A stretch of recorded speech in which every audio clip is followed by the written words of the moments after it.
Many of you might remember in the days before digital cameras, you used to take a picture with film and you get it developed.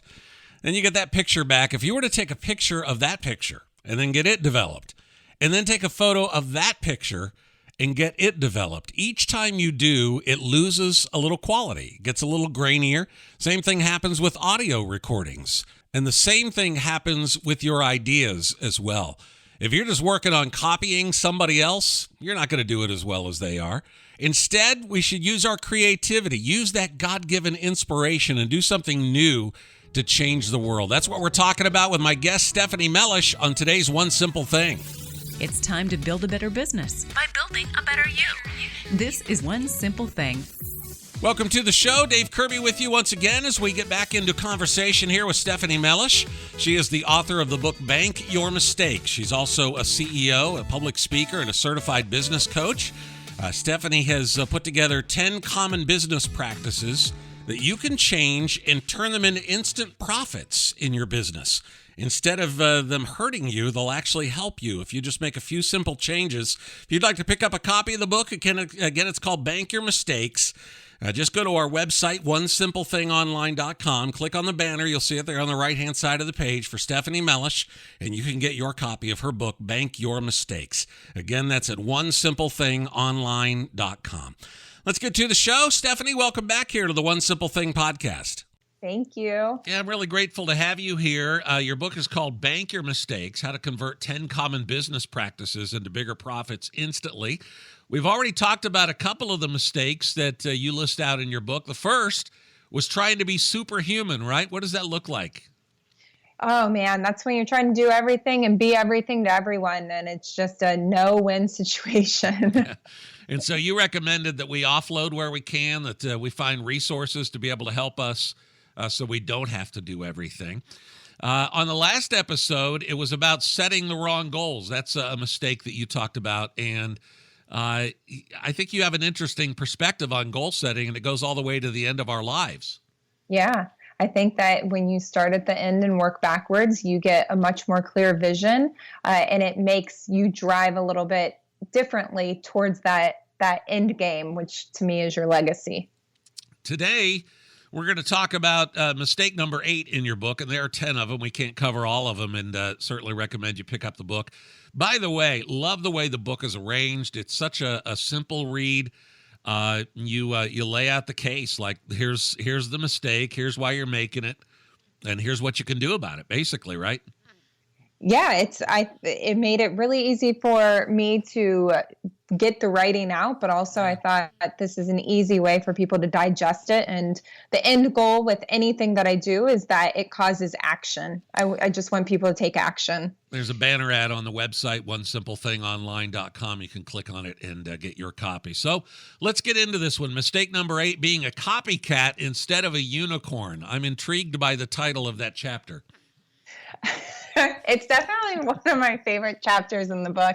It's not my favorite mistake to have made, but it's definitely one of my favorite ways that I transitioned it. So yeah, being a copycat instead of a unicorn. What does that mean? It means that there is so often one of my quotes is the copy is always going to be one step behind the original.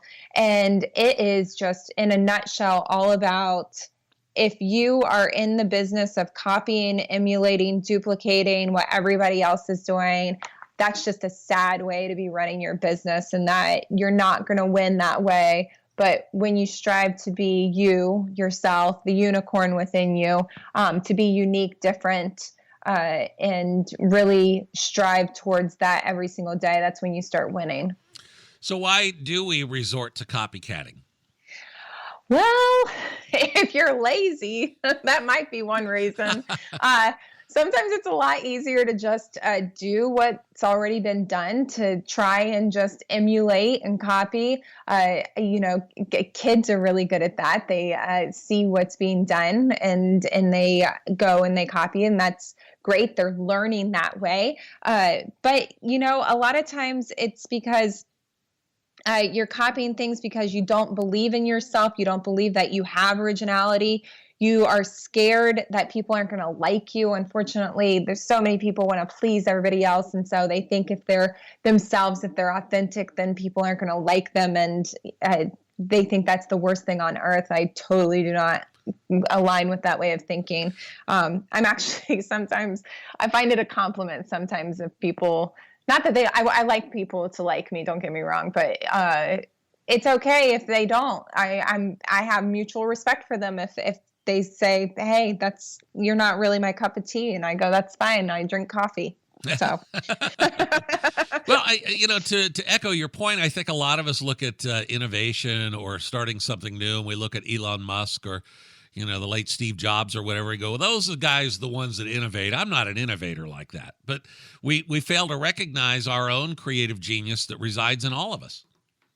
Yes, and I think creativity has gotten such a negative connotation over the years. People think, oh, I'm not creative, I don't have that in me. And my definition of creativity is just seeing an opportunity for more than it appears to be. And one of the best business cases that I can tell you about that sums up my idea of creativity is Uber, the company Uber. They saw an opportunity. They saw something that just seems so simple as an opportunity. It was just slightly different than how it was being done, to go from how people were transporting. You can look at the taxi system, and putting in a system where they made it seamlessly easy. The drivers can use their own cars. It makes it really easy for the passengers with the app to get into the cars. I literally just came back from London yesterday, and I used Uber the entire time I was in London. Yeah. And it's global, and it is a $60 billion company that their creativity was just seeing an opportunity for more than it appeared to be. They just slightly shifted an industry. Yeah.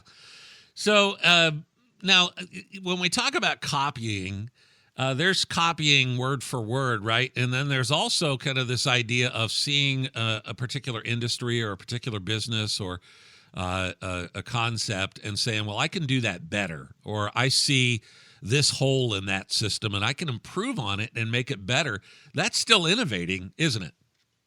Yes, and I don't feel like that's copying. Copying is truly when you are just trying to keep up with the person in front of you. You're looking at what they're doing and you're just going, okay, well, I'm going to do that same thing. You're just following the course. When you decide to be innovative or do it differently, do it in your own way, that's when the magic happens. And that's what I'm talking about being unicorns. It's embracing that you may be in an industry that has tons of, if you want to think of it as competition, but competition out there, people doing the same things as you, but nobody is you. So there is something in you that can make you uniquely different. And that's what I'm wanting people to bust out and embrace. Is it's not about copying. It's not about being status quo. It's not doing what everybody else is doing. Those are the people who fall to the bottom. The ones that really rise to the top are the ones who inject themselves into what they're doing. Sometimes a highly competitive market is a good place to look, right? Because obviously with so much competition out there, there's a high demand for that service or product or whatever it is. There wouldn't be all that competition if there wasn't a high demand for it. So sometimes we allow a crowded industry to scare us off, not realizing that even though there are a lot of other people out there doing the same thing, we bring a unique voice and we bring a unique perspective and we bring a unique solution to that area, that space. Right. I mean, imagine you if you said, well, like you're not copying anybody else's podcast. You're doing your own thing. You're paving your own path. But yes, definitely there's tons of shows out there. There's lots of people podcasting right now and recording things, but it's doing it your way. And that's the difference. But if you could imagine somebody else coming on board and wanting to do a show in the exact format of you, trying to be like you, trying to host and sound like you, that's just crazy. Yeah. But people do it every single day thinking that's how they're going to reach the next level. And it's just not. It actually backfires. It's the totally wrong way to go. So what can we do then to start being a unicorn instead of a copycat? Well, I believe that children's books always give us all the answers that we ever need. And Dr. Seuss is one of my favorites. So his signature quote is why fit in when you were born to stand out. And I think that summarizes what I mean by being a unicorn is just being unapologetic, authentically you. And it's sometimes a little hard to do, to embrace yourself and realize there are unique things about you that people want to engage with, and that it is okay sometimes if not everybody aligns with you or can appreciate it. Maybe they don't like you. I think a lot of it comes from maturity. If I could go back and give my much younger self the maturity that I have today, to say it's okay to just be yourself. But when you start being yourself, wow, you attract the right kind of business. So we start today where? We start today, like being ourselves, being okay with being you. So maybe it's that mental shift, right? That it's okay to be me. Yes. And that's if everybody can just walk away yelling and screaming that there's something amazing about yourself, and it's okay to just be you, like be yourself.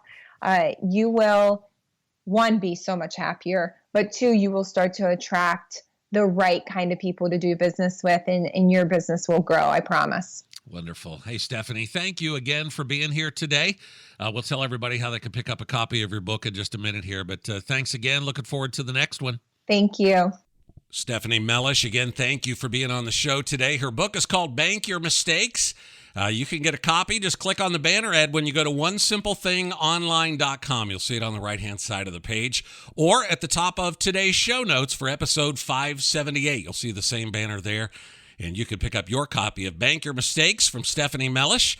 If you'd like to ask questions, you'd like to leave a comment about the show, I'd love to hear from you. A couple of ways you can do so. First of all, you can send me an email. My email address is dave@onesimplething.online.com. That's with the number 1, dave@onesimplething.online.com. Also, you can shoot me a text. I've got a text number set up, goes right to my cell phone, and I would love to chat with you via text as well. The number is 615-436-2626. I would love to talk to you. Thanks for listening. I'll be back again on the next episode with more from Stephanie Melish. I hope to see you then on the One Simple Thing podcast.